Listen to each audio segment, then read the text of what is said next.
a few additional practice problems for a curve of best fit quadratic regression type question. So we are given a model rocket that's shot vertically into the air for the seconds in time, or t, after the rocket is launched. The height, which we're calling h, in feet, is recorded in the table below. Find the curve of best fit for the rocket's path and predict how long it will take for the rocket to reach the ground. So curve of best fit means we're going to be entering this information in, doing quadratic regression to find the equation. So let's go ahead and start with that piece of information. So I'm going to start by going to my stat and edit. And here I need to clear this out. So I'm going to go up to the L2 and I'm going to press clear and then enter. And then I'm going to do the same thing with L1, clear and enter. Okay, and so then I'm going to plug in my values. So I have 1, 2, 3, 4, 5, and 6. And in L2, I have 361, 682, 963, 1204, 1405, and 1566. All right, now I'm going to go back to stat, over to calc, and down to quadratic regression. And it'll get a little bit easier and you'll get faster the more that you practice this. So I'm going to press enter. I make sure L1 is my X, L2 is my Y. I'm going to calculate, and I come up with this for my equation. So I have H, or my Y, in this case is H, is equal to A, which is negative 20. T is my X value, so I'm going to replace that, squared, plus B is 381, T, and then I have this C as a negative 1.2 to the negative 10th power, or times 10 to the negative 10th power. That's going to be scientific notation. So basically it's going to be a very, very, very, very, very small number. And we're asked to round to the nearest hundredth. So if I round that to the hundredth, I'm going to get 0. So I'm just going to leave that as plus 0. Okay. All right, so that's going to be my equation. So that's my curve of best fit. Now, the second part of the question says predict how long it will take for the rocket to reach the ground.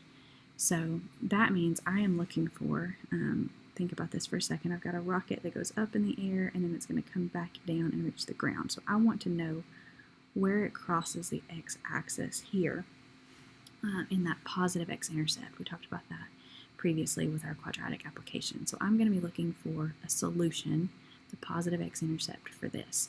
So I've got 3 methods I could use. I could graph, I could factor, or I can use the quadratic formula. So I'm going to do the quadratic formula on this one, but we do need to make sure that we even have a solution first, so let's plug that in real quickly. So my discriminant, I have 381 squared minus 4 times negative 20 times 0. I'm going to plug that straight in, and I have 381 squared minus 4 times negative 20 times 0, and I end up with 145,161. So definitely greater than 0, which means we are going to have 2 solutions. Okay. So now we want to take these values, we're going to plug them straight in to our quadratic formula. I think that's going to be our easiest method here to find those solutions. So x is going to be equal to negative b, which in this case is 381, plus or minus the square root of b squared, 381 squared, minus 4 times a, which is negative 20, times c, which is 0, divided by 2 times a, which is negative 20. So we know that this under the square root is 145,161. We're going to take the square root of that, and we get 381. So our x values are going to be negative 381 plus 381 divided by, and we'll simplify that, negative 40. And x is equal to negative 381 minus 381 divided by negative 40. So we're just simplifying that standard form. So here I get 0 divided by negative 40, which is 0, which makes sense because the rocket would have been shot from the ground at that time. And then here we get negative 381 minus 381, which is negative 762. Divide that by negative 40, and we get 19.05. So according to this, our rocket was at the ground at 0 seconds and at 19.05 seconds. So it will take the rocket approximately 19.05 seconds to reach the ground. All right, second question, ask us to find the curve of best fit for the data in the table below. So we're going to go back to our calculator and we're going to find our curve of best fit. We're not even asked to predict anything in this situation.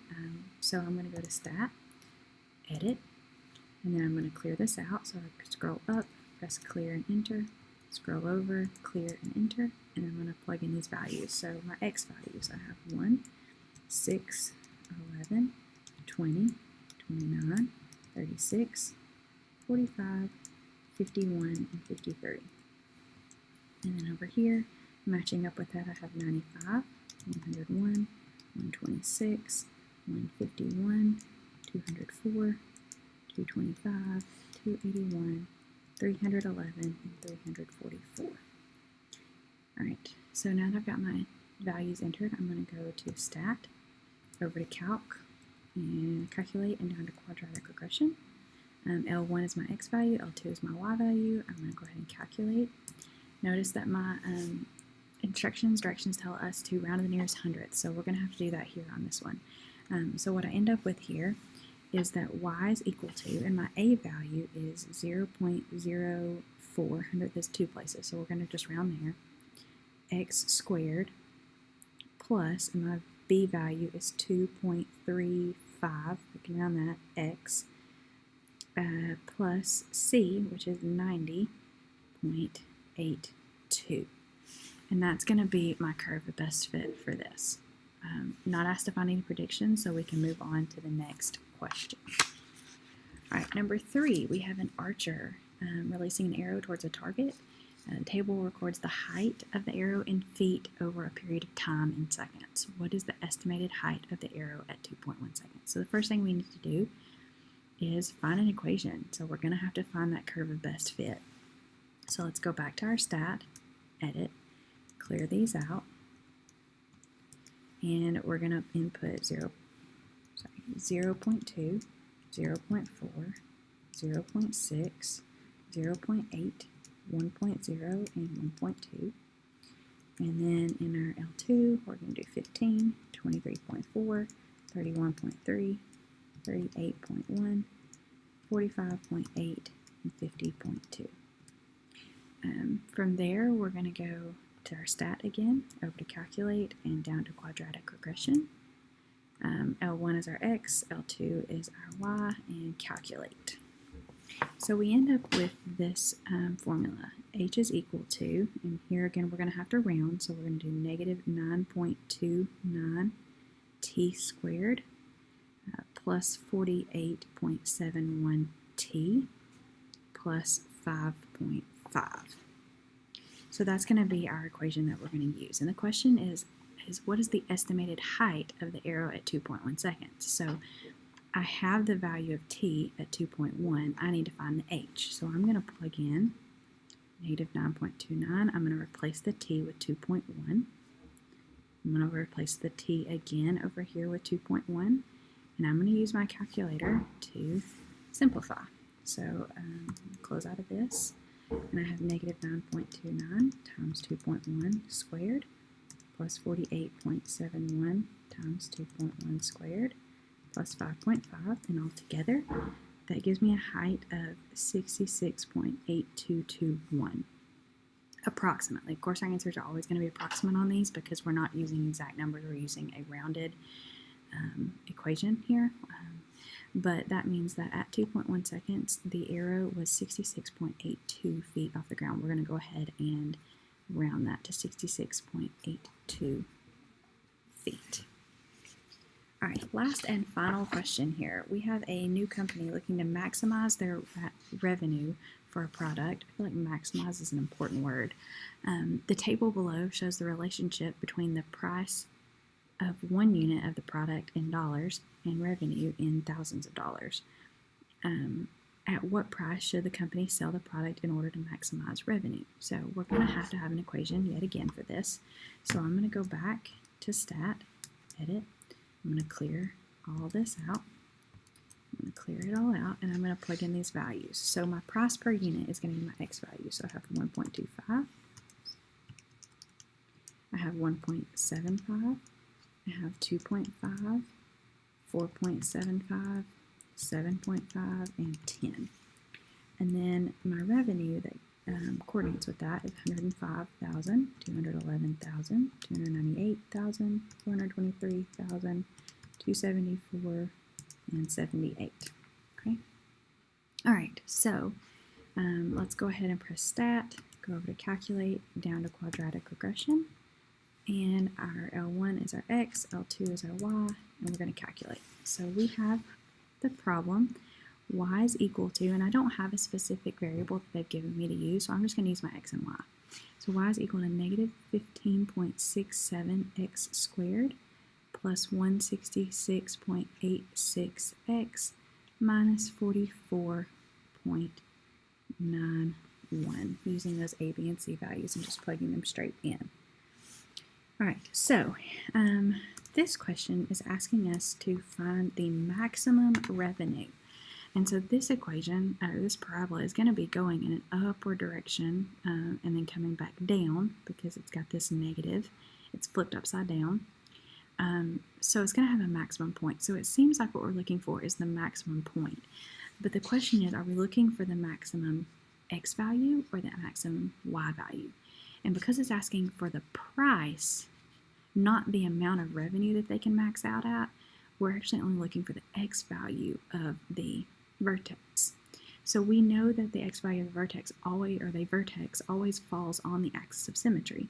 And the axis of symmetry is the X value for our vertex. So all we need to find on this problem is the axis of symmetry. So that's what I'm going to do. I'm going to have X is equal to negative B divided by 2A. So here I have negative 166.86 divided by 2 times negative 15.67. And I'm going to simplify. So negative 166.86, and when I simplify this, I get 2 times negative 15.67 is going to be a negative 31.34, and I'm just going to simplify that. Negative 166.86 divided by negative 31.34, which is 5.32. And so what this tells me is that at the X value, or the price of 532, the company is going to hit their maximum revenue, their Y value. I don't need to know what that Y value is, so I don't have to plug anything in further to find out what that revenue is, although I could if I wanted to.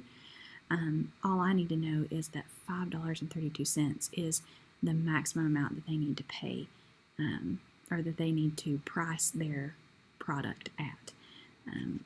It's going to be $5.32 per unit, and that will provide them with the maximum revenue